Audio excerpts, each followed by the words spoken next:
আপনি কি কখনো গভীরভাবে ভেবেছেন আপনার রব আসলে কেমন? তিনি কি রাগী? তিনি কি প্রতিশোধপরায়ণ? তিনি কি সবসময় সুযোগ খোঁজেন আপনাকে জাহান্নামে পাঠানোর? নাকি তিনি এমন এক প্রভু যিনি আপনাকে ক্ষমা করার অজুহাত খোঁজেন, যিনি আপনার অশ্রু দেখেন, আপনার কষ্ট অনুভব করেন, এমনকি আপনার সেই সব নিঃশব্দ দোয়াগুলোকেও জানেন যেগুলো আপনি কাউকে বলেননি? আসুন, আজ আমরা আমাদের রবকে চিনে নেই তার নিজের বলা কথার আলোকে। তার বাণীর মধ্য দিয়েই বুঝে নেই তিনি আমাদের প্রতি কতটা দয়ালু, কতটা ভালোবাসার, কতটা স্পেশাল করে আমাদের ডাকেন। আপনার রব আপনাকে কি বলছেন জানেন? ইউরিদুল্লাহু আন ইয়াতুবা আলাইকুম। নিশ্চয়ই আল্লাহ চান যেন তোমরা তার দিকে ফিরে আসো। সূরা আন-নিসা আয়াত ২৭। তিনি আপনাকে ধ্বংস করতে চান না। তিনি চান আপনি ফিরে আসুন। তিনি চান আপনি জান্নাতে যান। হয়তো আপনি হাজারো ভুল করেছেন, কেউ জানে না আপনি কতটা ভেঙে গেছেন, কিন্তু আপনার রব জানেন।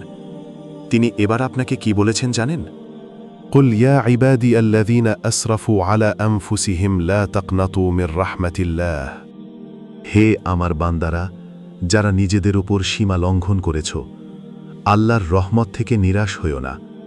সূরা আজ-জুমার আয়াত ৫৩। তিনি তো আপনাকে আমার বান্দা বলে ডাকছেন। আপনি কতটা মূল্যবান হলে তিনি নিজে আপনাকে এইভাবে ডাকেন? আর ভাবুন তো, কেমন রব হলে তিনি এমন কথা বলেন? ওয়া রাহমাতি ওয়াসিআত কুল্লা শাই। আমার রহমত সব কিছুকে পরিব্যাপ্ত করেছে। সূরা আল-আরাফ আয়াত ১৫৬। আপনার গুনাহ, আপনার পাপ সব কিছুকে ঢেকে দিতে পারে তার রহমত।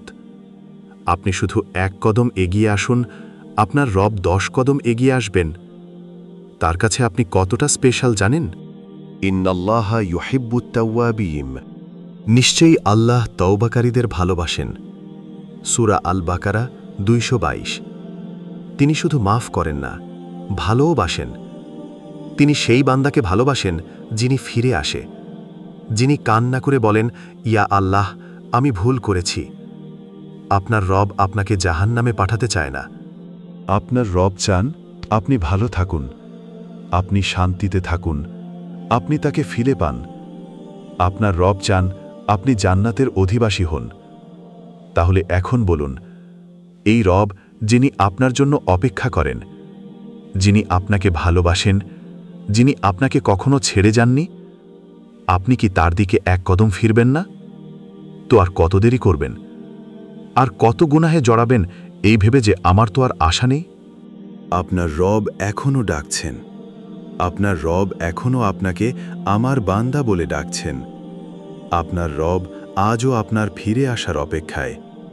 আজকে এই মুহূর্তে ফিরে আসুন। তার কাছে ফিরে আসুন যিনি আপনাকে সবচেয়ে বেশি ভালোবাসেন। ফিরে আসুন, আল্লাহ এখনও অপেক্ষায় আছেন।